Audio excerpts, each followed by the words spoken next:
মুবারকের ঘটনা আপনারা শোনেননি? হযরত আব্দুল্লাহ ইবনে মুবারক একটা আলেম ছিলেন, বড় একটা বুজুর্গ বান্দা ছিলেন।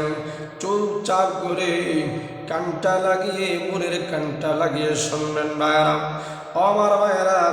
হযরত আব্দুল্লাহ ইবনে মুবারক ইরাদা করলেন হজ করতে যাবেন। হযরত আব্দুল্লাহ ইবনে মুবারক হজের নিয়ত আল্লাহ পাক কবুল করে নিলেন। হযরত আব্দুল্লাহ ইবনে মুবারক যখন আরাফাতের ময়দানে বসে আছে, হঠাৎ করে হযরত আব্দুল্লাহ ইবনে মুবারকের ঘুম এসে গেল। হযরত আব্দুল্লাহ ইবনে মুবারক আরাফাতের ময়দানে ঘুমিয়ে পড়লেন।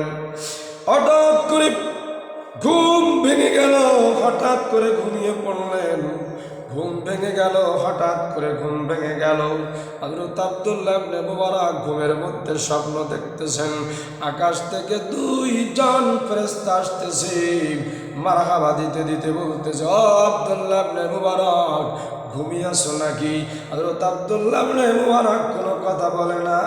হযরত আব্দুল্লাহ ইবনে মুবারকের ঘুম ভেঙে গেল। দুইজন ফেরেশতা আসতেছে, বলতেছে, একজন ফেরেশতা এসে বলতেছে, কানে কানে বলতে,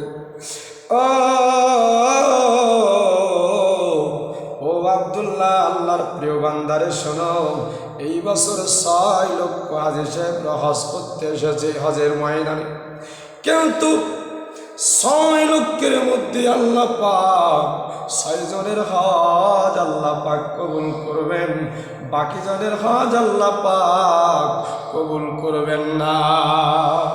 হযরত আব্দুল্লাহ ইবনে মুবারক পেরেশানি পড়ে গেলেন। হযরত আব্দুল্লাহ ইবনে মুবারক বলেন, 6 লক্ষ হাজী সাহেব সব বৃথা হয়ে যাবে, 6 জনের হজ আল্লাহ পাক কবুল করবে, কারণ কি? দ্বিতীয় বৃদ্ধা বলতে যে, ও আব্দুল্লাহ ইবনে মুবারক, তুমি আল্লাহর প্রিয় বান্দা, তুমি আরাফাতের ময়দানে এসেছো, আল্লাহর প্রিয় মাহবুব বান্দা, বুজুর্গ বান্দা এসেছো। শুধু তাই নয়, 6 জনের ওই বরকতের বিনিময়ে 6 জনের হজ আল্লাহ পাক কবুল করবে। তাদের বরকতে, তোমার বরকতে, আমার ভাইয়েরা, হযরত আব্দুল্লাহ ইবনে মুবারকের বরকতে, 6 জনের বরকতে আল্লাহ রাব্বুল আলামিন বাকি সকল হাজী সাহেবের হজ আল্লাহ কবুল করে নিবে।